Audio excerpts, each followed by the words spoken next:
বনে একটি বিড়াল বাস করত এবং সে সব সময় ভাবত যাতে সে ডিম দিতে পারে। যদি আমি ডিম দিতে পারি তাহলে আমি সেই ডিম ফুটিয়ে বাচ্চা তৈরি করতাম এবং ওই বাচ্চারা আবার বড় হয়ে ডিম পাড়বে। এইভাবে আমি মুরগি পালন করে একজন ধনী ব্যক্তি হতে পারি। বিড়ালের মনে চিন্তাটা ঘুরপাক খাচ্ছিল।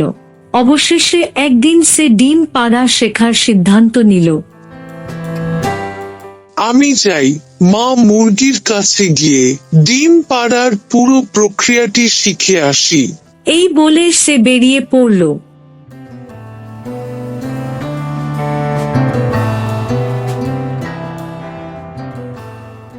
এতো দেখছি যে মা মুরগি প্রথমে কিছু বালি খেয়ে তারপর ডিম পারবে বলে বসলো।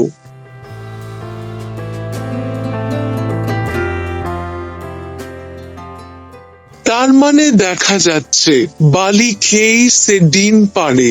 আমি বালি খেয়ে প্রচুর ডিম পারবো। বিড়াল খুব খুশি হয়ে দ্রুত বাড়ির পথে রওনা দিল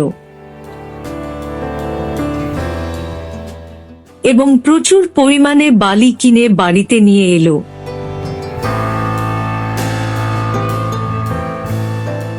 এই বলে বালি খেতে শুরু করলো।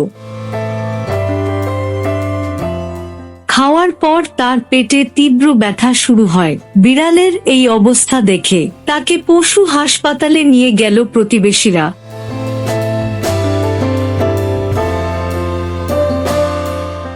বিড়ালটি যখন জেগে উঠল তখন সে হতবাক হয়ে ডাক্তারকে জিজ্ঞাসা করল, আমি কি কোটিপতি হয়ে গেছি? আর আমার পেটে এত ব্যথা কেন? ডাক্তার বললেন, তুমি হাসপাতালে আছো। আমরা তোমার পেট থেকে বালি ধুয়ে ফেলেছি। তোমার ভালো করে বিশ্রাম নেওয়া দরকার। বিড়ালটি রেগে বলল, কিন্তু আমাকে এখনো ডিম দিতে হবে। ডাক্তার গম্ভীরভাবে বললেন, হাস্যকর কথা বলো না। তুমি একটা বিড়াল এবং তুমি কখনো ডিম দিতে পারবে না। এই সময় মা মুরগি এসে বলল, আমি দুঃখিত, আমি তোমাকে বলতে ভুলে গেছি যে ডিম পাড়া এমন একটি কাজ যা কেবল মুরগিরাই করতে পারে। তারপর থেকে বিড়ালটি বুঝতে পারল যে সে কখনই ডিম পাড়তে শিখবে না এবং তাকে বাস্তবতা মেনে নিতে হবে আর অসম্ভব কিছু করার স্বপ্ন দেখবে না।